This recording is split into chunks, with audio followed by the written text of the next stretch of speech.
Hey guys, how's it going? Welcome to another video to do with the Super Socket 7 platform. Today we're looking at sound cards. Now there's lots to talk about sound cards. Some are for DOS, some are for Windows. How do they sound? What features do they have?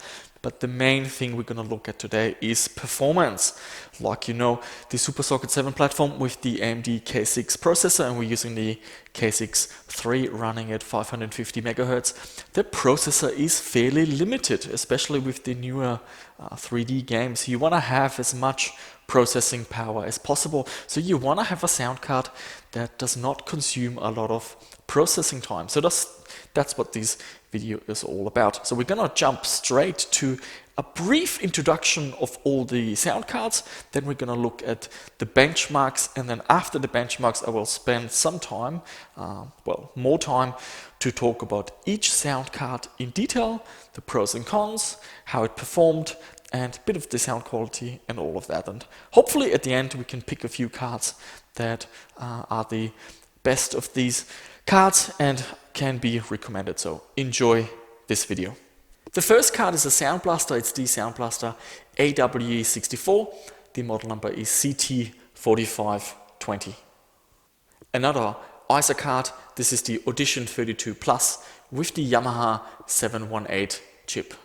The first PCI card in this video is a mystery card, just something to keep the video a little bit more interesting. It's produced by a company that's not around anymore, and the card is extremely simple, very few components, a bare bone card so to speak. So we will see how this compares with the other PCI cards. Another card from Yamaha. This one also has the PCI interface, and it's got the 724 chip. This card is a real classic, the Sound Blaster Live. This is the 5.1 version, and the model number is the SB0100. And this card is an absolute favorite of mine. I'm not denying it. I'm a huge fanboy of the Oriole Vortex 2, and those who've seen my videos, they know that I like using this card in most of my videos, but I've never compared it to other sound cards, so I'm really looking forward to seeing how this card performs. Another Sound Blaster, this one is the Audigy LS with the model number SB0310. This card is the Sound Blaster Audigy. It's got the model number SB0090. And the final card is the Audigy 2ZS, and I must say I really like the look of this. The gold and the black, it looks absolutely beautiful. Let's see if it performs just as nicely as it looks. Okay, so we had a look at all the sound cards. Time to talk about the performance. Here's the system. You can pause the video and check out all the specifications. Here's a list of all the driver versions that I've used, and I got the drivers from the Vogon's Driver Archive website. I'll put the link down below in the description.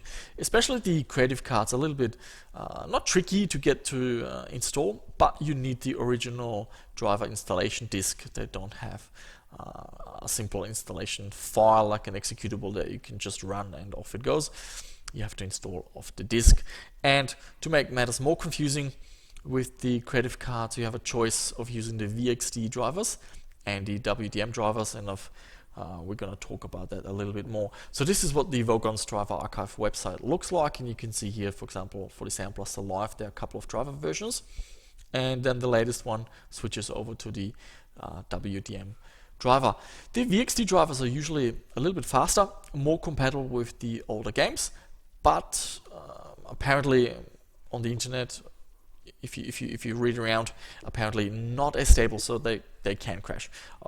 Haven't really experienced anything myself, but that's what people say. The WDM drivers are not as fast, but a little bit more stable apparently. And the other thing you can do with the WDM drivers is enable the tick box for digital audio CD playback over your sound card without having to use the analog CD audio cable, which can often pick up interference, and I always have that issue when I capture and have the audio CD music playing, that it captures a bit of noise.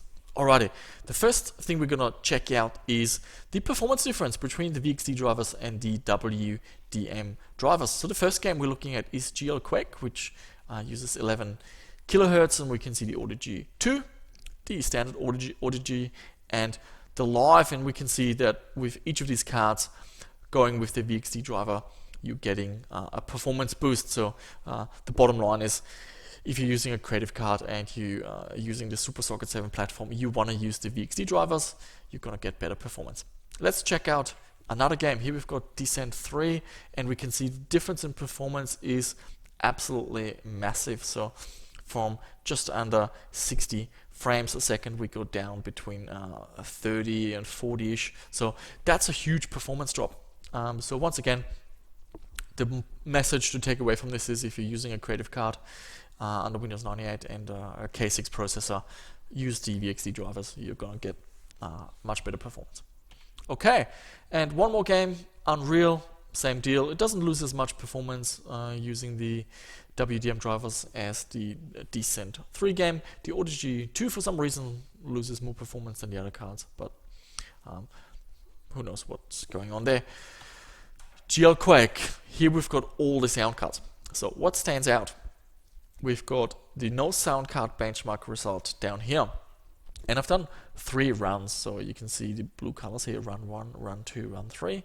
That just shows you slight differences in the benchmark results, because sometimes you get variations. The first benchmark run might be super slow or super fast. So I run it 3 times, so a better picture emerges. So no sound card, we're getting around 118 frames per second, and then all the sound cards lose a bit of performance. But what stands out is how fast the ISA cards are. They're almost at the same speed as the PCI cards. The slower cards is the mystery card, is the second slowest card, and the slowest card is the Odyssey LS. Next game, Quake 2 in 22 kHz. So you have to go into the options and set the sound quality to high, and that will enable 22 kHz. Same picture as before. The AW64 is pretty much on par with all the PCI cards. The Yamaha ISA card loses a bit of performance, but not much. And then we've got the Odyssey GLS and the mystery sound card trailing the results. Quake 3 Arena, also a 22 kHz game. Not much has changed. All the ISA cards and all the PCI cards perform very well, and we've got the Odyssey LS and the mystery card behind the pack. Quake 3 Arena in A3D, which is the technology from Unreal, which gives you a 3D sound over headphones, and definitely something you want to experience. The Yamaha is actually the fastest card, but I have to say it doesn't sound good at all. So the Yamaha card is more recommended for older games. It's not that great sounding with A3D or EAX. The Odyssey 2 ZS, Odyssey, they sound alright, but the Unreal Vortex 2, when it comes to A3D, is the best sounding card, and you get the best positional experience. So I'm talking about when someone is behind you to the left, or behind a wall, and you can hear the footsteps and you can locate them exactly where they are. And then Quake 3 Arena, it's something you just have to experience. It's like having another sense. The accuracy is unbelievable. Like, you know exactly where this person is going to pop out, and you're able to shoot them with precision. It's something I can talk about this all day. Unless you try it with some headphones, you might not believe me anyway. Okay, next card, next game. Incoming has a couple of 3D technologies that it supports. All the PCI cards are doing well. The Unreal Vortex 2 does play back in a 3D sound over headphones, and is the fastest card. The ISA cards lose a bit of performance, and then look at that, the Odyssey GLS, very slow, almost half the frames as everyone else, and the mystery card, not quite as bad, but still behind everyone else. Descent 3 has a lot of options: direct sound 3D, EAX, and A3D. So the higher you go with in terms of sound fidelity, the more performance you lose. Look at that, the ISA cards, the fastest card if you just want to play direct sound and get good frames. So we're looking at 68, 65 FPS. But also notice how fast this game runs without a sound card. So something going on in Descent 3, it takes a lot of processing power to process the sound. And once again, the Audigy LS and the mystery card a little bit behind, but the mystery card is not too bad in this game. Okay, Direct Sound 3D, if we compare the two slides between Direct Sound and Direct Sound 3D, they're all losing performance. The ISA cards don't support Direct Sound 3D, so you can't select them. And yep, they all lose a little bit of performance, but otherwise not much changes. EAX, so EAX, that's the technology from Creative, and we can see that all the Audigy cards are in front.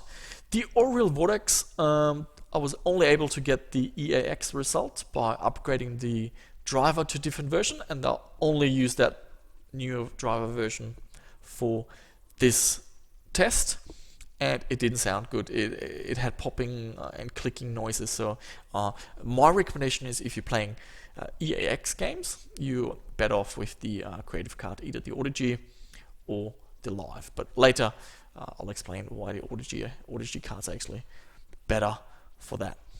Audigy LS can do EAX, but it's way behind everything else. And the last one is A3D. The only card that lets you select A3D Descent 3 is the Unreal Vortex 2. And what frames are we getting? Down here, 44, 43, so quite low.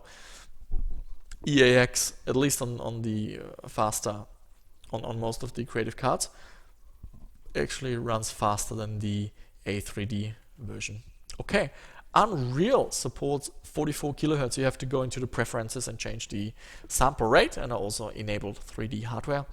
And the AW64 does really well, right up there with all the faster cards. The Yamaha ISA card loses a little bit of performance, so does the Yamaha PCI card.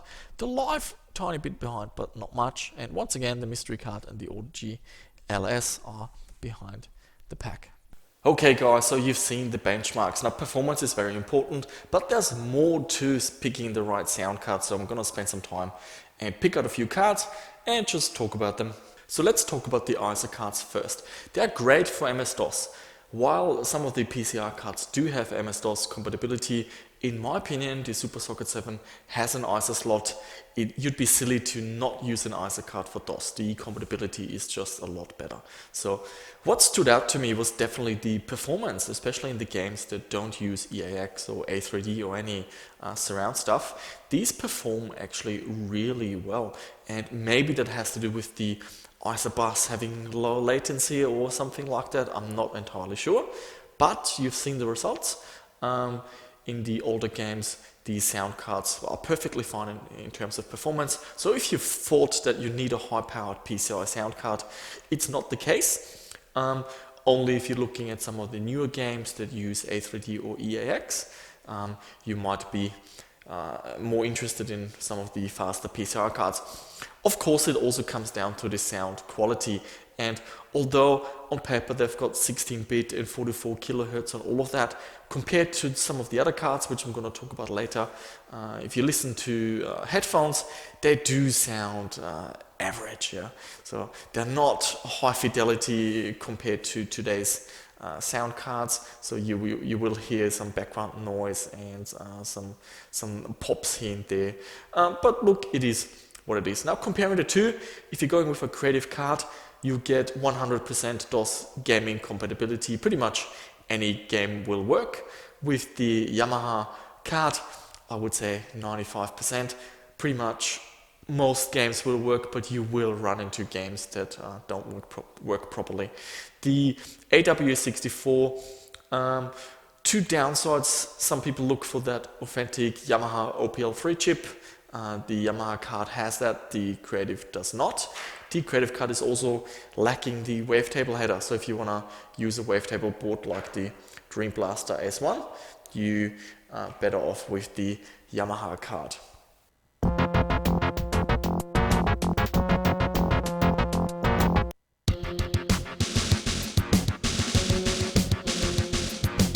I think it's time to reveal our mystery card. It is the Ensoniq Audio PCI. And they got bought out by Creative, so Creative just rebranded it, and it goes under various names, Sound Blaster PCI 64 for example, but also some other models. Now this card does most of the processing in software, and that's the main reason why it's not as quick. It is the second slowest sound card in most of the benchmarks, so although I kind of like this card, it's nice and compact and doesn't have too many components. Can I recommend it for the Super Socket 7 platform? Not really. There are lots of better options out there. It's an interesting card and it does have a bit of DOS compatibility as well, but there are better cards you can use. Now, the Yamaha card, very interesting. Pretty much the first time I spent some time testing it. What really stood out to me were the drivers. That's how driver installation should be. Just a few seconds it takes to install the drivers. You do a reboot and everything is done. The driver has also some nice options. For those who are looking for a PCI sound card, this has the Sound Blaster link. It's a 6-pin connector, and if your motherboard supports that, you get better Sound Blaster compatibility. However, on a Super Socket 7 platform, the motherboard has an ISO slot, so it's not a feature that I would really worry too much about. The sound quality of this card is pretty good. However, in A3D and in EAX, the sound is quite average compared to the real cards. Yeah. So this is a card that sounds fairly decent in older games that don't use A3D or EAX. A3D and EAX, it kind of sounds like it's done in software and not implemented fully. Really, if you want to experience A3D and you're listening with this sound card, you're going to be disappointed. So I think they were just trying to tick as many features to have it written on the box, but they didn't really do it as well as some of the other cards. So not a bad card, but let's have a look at some of the other cards first before we make up our mind. The Audigy LS, really it's the slowest card. I cannot recommend it. It does the processing in software, and I could not find a VXD driver, just the WDM driver. Maybe the conclusion is better for a higher powered machine, but on a Super Socket 7, this is really a sound decelerator, so to speak. Pop it in the machine and it'll cut your frame rates, not in half, but pretty close. So yeah, cannot recommend this card at all. And the Awwe Vortex 2.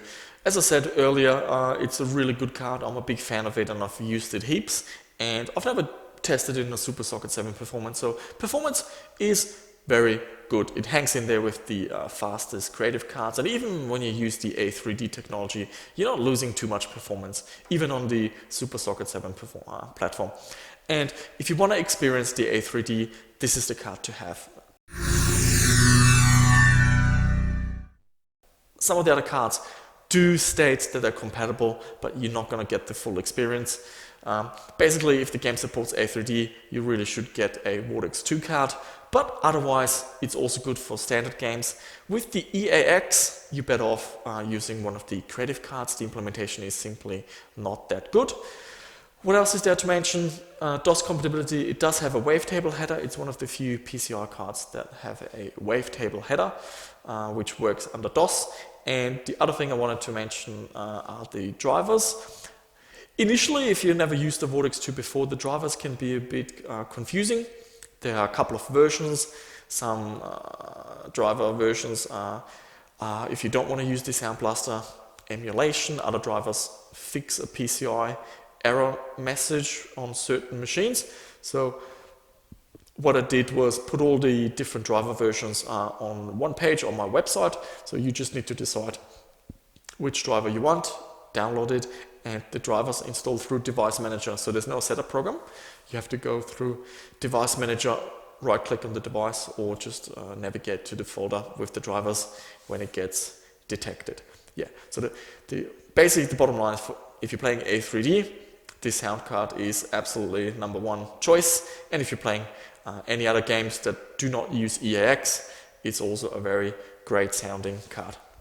And then we've got 3 more creative cards. I lumped them together because a lot of the stuff that applies to one of the cards applies to the other ones as well. So we've got the Live, the Audigy, and the Audigy 2. All 3 have a driver installation process that's a little bit annoying. So you have to get the original installation discs, and depending on the driver version, on the Live, you can just get a disc with the VXD drivers. But on the Audigy and the Audigy 2, you need to install the WDM drivers first and then switch over to the VXT driver. The Audigy 2 makes it easy. There's a program in the start menu that allows you to change over the VXT driver. The Audigy makes it a little bit harder.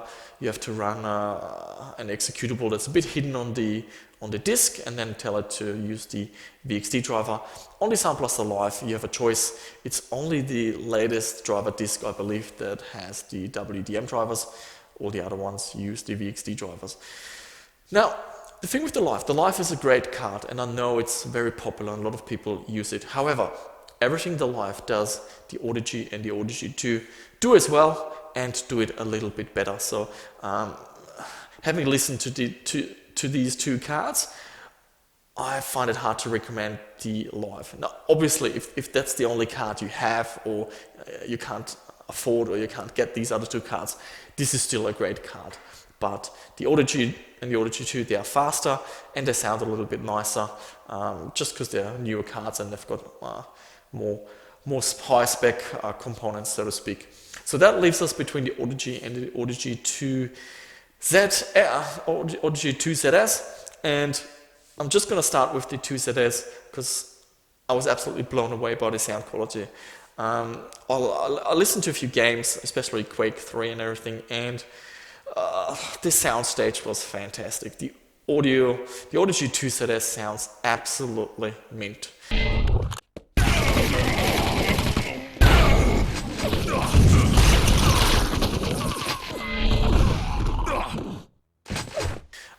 So if you want the best sound experience for older games and games that support EAX, you cannot go wrong with the Audigy 2. And I believe this is probably the latest or the newest Sound Blaster card you can use. It also looks terrific. I know that's not something many people are interested in, but the gold and black, I think it looks absolutely gorgeous. And it is a real high-tech product. And if you listen to this with headphones, I think you'll walk away just as impressed as I am. So this was my first experience with the Audigy 2ZS, and that's why I'm so impressed, because I didn't expect it to be that good. So yes, that's the conclusion with the creative cards. Now, if you're struggling with the decision, should I get a PCI card for Windows, should I get an ISA card for DOS? Well, there's an easy solution, just get both. Because the motherboards for the Super Socket 7 have PCI and ISA, you can just use both sound cards. And what you do is in Windows, you just go to the device manager and you disable the ISA card, and you just use the PCI card. And in DOS, just don't install the Windows DOS support drivers, so the PCI card won't even show up, and just install the DOS drivers, and that way you've got the best of both worlds. You still have to get some kind of a mixer or audio switch to toggle between the two, but if you really want the ultimate for both worlds, then that's the solution that I would recommend. So there you have it. These two sound cards are, in my opinion, the two best sound cards for the Super Socket 7 platform. A lot of these conclusions will likely apply to other machines, and between the two, basically, if you're playing normal games, both sound cards sound fine. If you're playing more EAX games, the Audigy 2ZS will sound better. If you're playing A3D games, you should definitely get an Oriole Vortex 2. And that's it for this video. Hopefully you found it interesting. As always, leave some comments down below. I'm always eager to hear what sound cards you use and what do you think. And yep, that's it. Thanks for watching, and I see you soon in another video to do with the Super Socket 7 platform.